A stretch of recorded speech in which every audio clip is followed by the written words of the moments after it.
بسم اللہ الرحمن الرحیم۔ السلام علیکم۔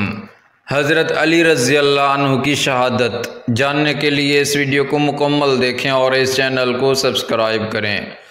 حضرت علی بن ابی طالب پر خارجی ابن ملجم نے 26 جنوری 681 عیسوی بمطابق 19 رمضان 40 ہجری کو کوفہ کی مسجد میں زہر آلود خنجر کے ذریعے نماز کے دوران قاتلانہ حملہ کیا۔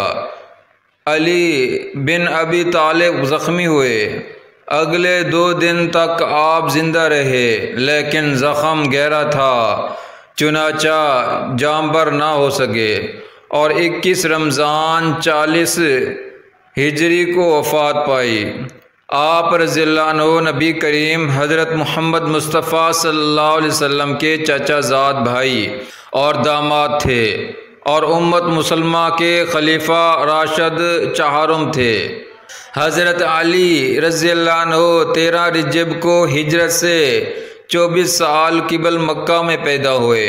آپ کی پیدائش سے متعلق تواریخ میں لکھا گیا کہ آپ بیت اللہ کے اندر پیدا ہوئے۔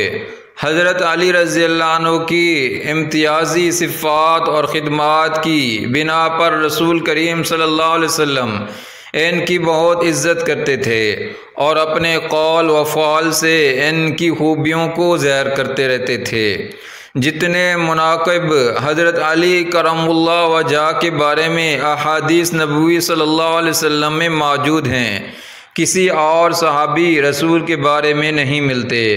حضرت علی رضی اللہ عنہ کا حسب نسب، آپ رضی اللہ عنہ کے والد حضرت ابو طالب اور والدہ جناب فاطمہ بنت اسد دونوں قریش کے قبیلے بنی ہاشم سے تعلق رکھتے تھے اور ان دونوں بزرگوں نے بعد وفات حضرت عبد المطلب پیغمبر اسلام صلی اللہ علیہ وسلم کی پرورش کی تھی۔ حضرت علی رضی اللہ تعالیٰ عنہ پیغمبر الاسلام صلی اللہ علیہ وسلم کے چچا زاد بھائی ہیں۔ بچپن میں پیغمبر کے گھر آئے اور وہیں پرورش پائی۔ پیغمبر کی زیر نگرانی آپ کی تربیت ہوئی۔ وہ ایک لمحہ کے لیے بھی حضور صلی اللہ علیہ وسلم ان کو تنہا نہیں چھوڑتے تھے۔ آپ کے بارے میں عام روایت ہے کہ آپ نے 13 سال کی عمر میں اسلام قبول کیا۔ حضرت علی رضی اللہ عنہ سے منسوب حضور صلی اللہ علیہ وسلم کی چند احادیث عالم اسلام کے چوتھے خلیفے حضرت علی رضی اللہ عنہ کے متعلق حضور صلی اللہ علیہ وسلم کی چند احادیث مبارکہ درج ذیل ہیں۔ نبی کریم صلی اللہ علیہ وسلم نے فرمایا، علی مجھ سے ہے اور میں علی سے ہوں، تم سب میں بہترین فیصلہ کرنے والا علی ہے۔ علی کو مجھ سے وہ نسبت ہے جو ہارون کو موسیٰ علیہ السلام سے تھی۔ یہ علی مجھ سے وہ تعلق رکھتے ہیں جو روح کو جسم سے یا سر کو بدن سے ہوتا ہے۔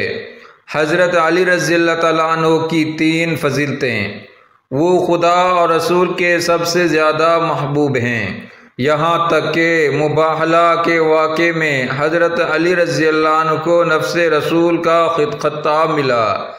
حضرت علی رضی اللہ عنہ کا عملی اعزاز یہ تھا کہ مسجد میں سب کے دروازے بند ہوئے تو علی کرم اللہ وجہ کا دروازہ کھلا رہا گیا۔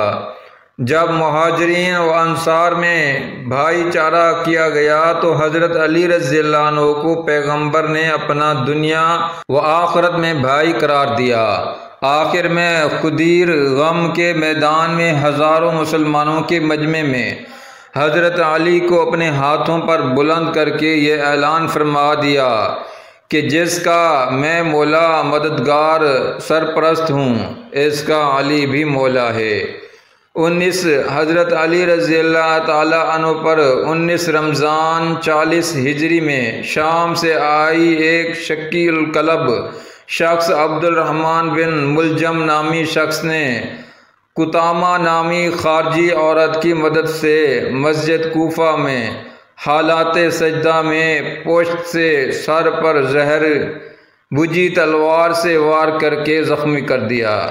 زخمی ہونے پر آپ کے لبوں پر جو پہلی صدا آئیں وہ تھی کہ رب کعبہ کی قسم، آج علی کامیاب ہو گیا۔ روزہ دار پر سجدے میں وار کیا۔ کون تھا یہ قاتل؟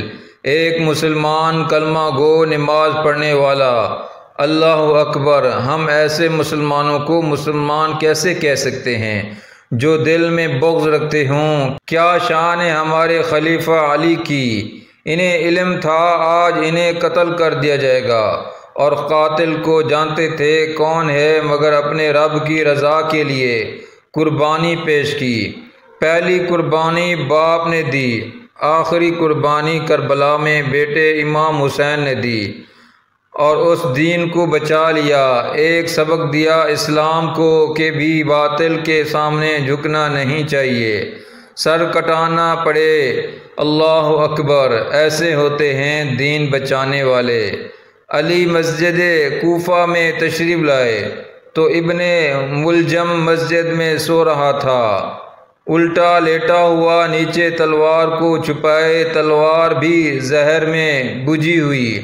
علی نے کہا، اے ابن ملجم، اٹھ جا، نماز کا وقت نکلا جا رہا ہے، نماز ادا کر۔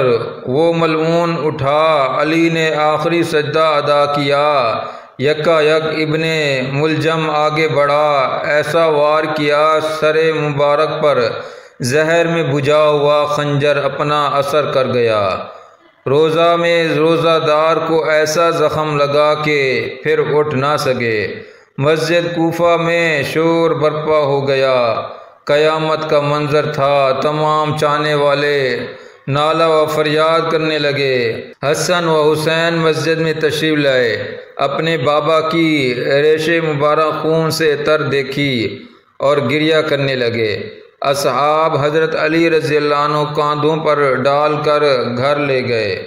گھر میں کہرام برپا ہو گیا، بیٹیاں تڑپ گئی۔ باپ کی حالت دیکھ کر حکیم نے علاج شروع کیا، مگر زہر اپنا کام کر چکا تھا۔ ادھر ابن ملجم کو گرفتار کر کے لایا گیا۔ علی رضی اللہ عنہ کے پاس یہاں ظرف دیکھی۔ حضرت علی رضی اللہ عنہ کا اپنے بیٹوں سے فرمایا، بیٹا، قاتل کو اتنا ہی زخم لگانا سزا کے طور پر جتنا اس نے مجھے دیا۔ اللہ اکبر! یہ انصاف تھا ہمارے خلیفہ کا۔ 3 دن اس زخم کی شدت میں تڑپتے رہے۔ 21 رمضان کو حضرت علی رضی اللہ عنہ نے شہادت پائی۔ اس ویڈیو کو لائک کریں، شیئر کریں اور اس چینل کو سبسکرائب کریں۔ جزاکم اللہ خیرا۔